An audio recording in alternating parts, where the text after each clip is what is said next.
Hello dear student, কেমন আছো তোমরা সবাই? আশা করি ভালো আছো। আমি তোমাদের সুকান্ত স্যার চলে এসেছি জ্ঞানজ্যোতি কোচিং এর পক্ষ থেকে একটি নতুন ভিডিও ক্লাস নিয়ে। আমরা কিন্তু সেকেন্ড সেমিস্টারের মেজর সেটেলমেন্ট জিওগ্রাফি কিন্তু আলোচনা করছিলাম। আজকে আমরা দেখে নিই আমাদের যে টপিক রয়েছে সেটি হলো রুরাল অ্যান্ড আরবান সেটেলমেন্টের মধ্যে কি কি পার্থক্য বা ডিফারেন্স রয়েছে। চলো দেখে নিই আমরা যে কি কি পার্থক্য রয়েছে। আচ্ছা, প্রথমেই আমরা দেখব, আমরা যখন পার্থক্য লিখব তখন কিন্তু তোমরা এরকম ছক করেও লিখতে পারো, অথবা এরকম ছক না ছাড়াও কিন্তু লিখতে পারো। যদি ছক করে রাখো তাহলে এই ফরম্যাটেই লিখবে, আর যদি ছক করে না লেখো তাহলে কিভাবে লিখবে? তাহলে তোমরা এই পয়েন্টগুলো নেবে আর পয়েন্টগুলোকে তোমরা ডেসক্রাইব করবে, তাহলে কিন্তু তোমাদের পার্থক্যটা হয়ে যাবে। আচ্ছা, তো আমরা দেখে নিই আমাদের প্রথম পার্থক্যের পয়েন্ট কি রয়েছে। আমাদের প্রথম পার্থক্যের পয়েন্টস রয়েছে আমাদের জনসংখ্যা। তো প্রথমে রয়েছে গ্রামীণ জনবসতি আর পরে রয়েছে পৌর বসতি। তো জনসংখ্যা, তোমরা সবাই জানো যে গ্রামীণ জনবসতিতে কিন্তু মানুষের সংখ্যা অনেকটা কম হয়, প্রায় 5,000-এর কম কিন্তু হয়। তবে কোনো কোনো গ্রামে জনসংখ্যা কিন্তু 100 জনের বেশি, সেটা ছোট গ্রাম হতে পারে, বা কোনো কোনো গ্রামের জনসংখ্যা 200 জনের বেশি, 500 জনের বেশি, 1000 জনের বেশি, কিন্তু 5,000-এর কম কিন্তু হবে। আচ্ছা, এরপরে আমরা চলে আসি পৌর বসতি। পৌর বসতিতে কিন্তু জনসংখ্যা আমাদের 5,000-এর বেশি হতে হবে, এবং 5,000-এর যত অধিক হোক তাও কিন্তু কোনো সমস্যা নেই। আচ্ছা, এর পরের পার্থক্য রয়েছে আমাদের জনঘনত্ব। গ্রামে যেহেতু জমির পরিমাণ অনেক বেশি এবং জনসংখ্যার পরিমাণ কিন্তু অনেকটাই কম, যার জন্য গ্রামে কিন্তু জনসংখ্যার যে ঘনত্ব রয়েছে সে জনঘনত্ব কিন্তু অনেকই কম রয়েছে। অপরদিকে আমাদের যে পৌর বসতি, সেই পৌর বসতি বা রুরাল সেটেলমেন্টে কিন্তু জনঘনত্ব অত্যাধিক বেশি থাকে, কারণ সেখানে জমির পরিমাণ অল্প এবং জনসংখ্যার পরিমাণ কিন্তু অনেক বেশি রয়েছে। এর পরের পার্থক্য আমাদের জীবিকাগত।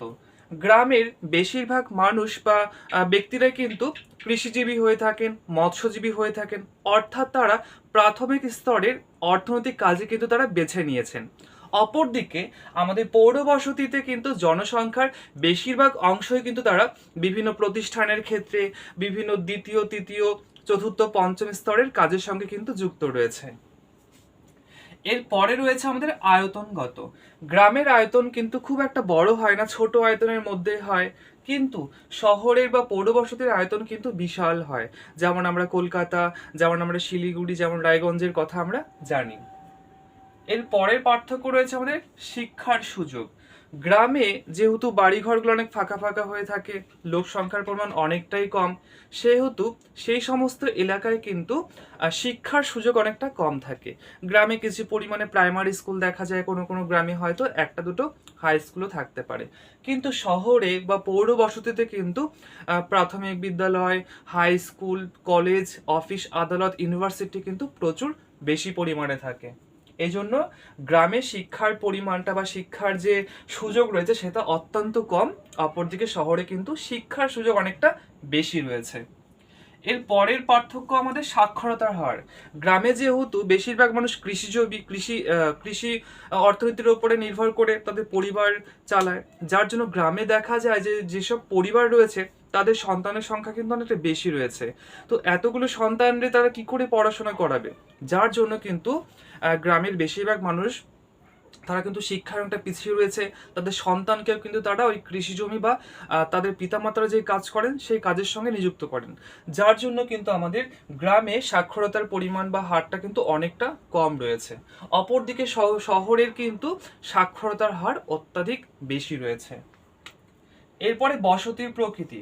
গ্রামীণ বসতিগুলো কিন্তু ফাঁকা জায়গায় তৈরি হয়, যার জন্য কিন্তু গ্রামীণ যে জনবসতি রয়েছে সেখানকার বসতিগুলো অনেকটা ফাঁকা ফাঁকা জায়গাতে অবস্থান করে, একটা বাড়ি থেকে অপর বাড়ির দূরত্ব কিন্তু অনেকটা বেশি হয়। অপরদিকে পৌরবসতি বা আমাদের রুরাল যে সেটেলমেন্ট রয়েছে সেখানে কিন্তু যে জনবসতি তৈরি হয় সেটা কিন্তু একটা বাড়ির পাশে কিন্তু আরেকটা বাড়ি, যার জন্য কিন্তু অনেকটা ঘিঞ্জিপূর্ণ পরিবেশ তৈরি হয়। এর পরের পার্থক্য রয়েছে আমাদের পরিবেশগত পার্থক্য।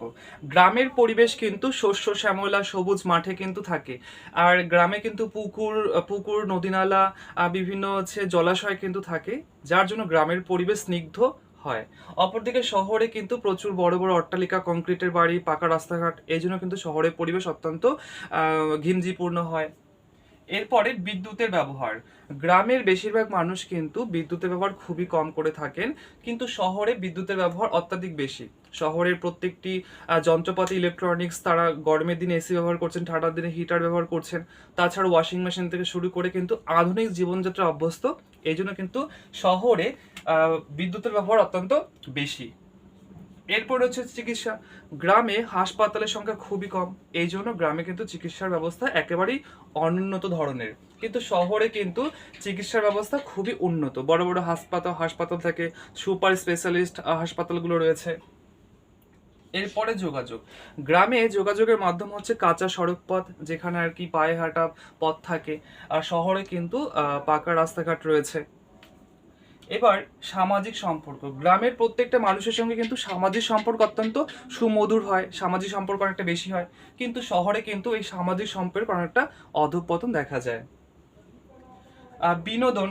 গ্রামে যেহেতু উন্নত প্রকৃতির সবকিছু হয়ে থাকে, যার জন্য গ্রামের মানুষরা কিন্তু বিনোদনের জন্য তেমন কোনো কিছু পায় না, এই জন্য গ্রামে কিন্তু বিনোদনের সুযোগ অনেকটা কম। অপরদিকে শহরে কিন্তু বিনোদনের সুযোগ অত্যন্ত বেশি রয়েছে। তো এই ছিল আজকে আমার পার্থক্যের বিষয়। এর সঙ্গে কিন্তু আরো প্রচুর পয়েন্টস রয়েছে, তোমরা অবশ্যই এই ভিডিওটা দেখবে, এই পয়েন্টসগুলো নেবে, এর সঙ্গে আরো নতুন নতুন পয়েন্টস কিন্তু তোমরা আরো লিখবে।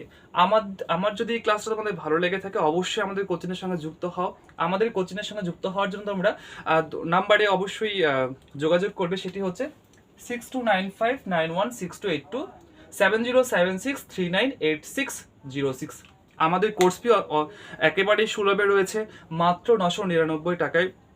তোমরা এখন যারা মোবাইল নিয়ে ভাবছো যে তোমরা কোর্সটা জয়েন করবে কিনা, অবশ্যই কিন্তু জয়েন করে যাও। আমাদের কিন্তু ক্লাসটা তোমরা জয়েন করো, তারপরে বুঝতে পারবে কতটা তোমাদের বেনিফিট হচ্ছে, মাত্র 999 টাকায়। তো এই হচ্ছে আজকের আমার ক্লাস থাকলো।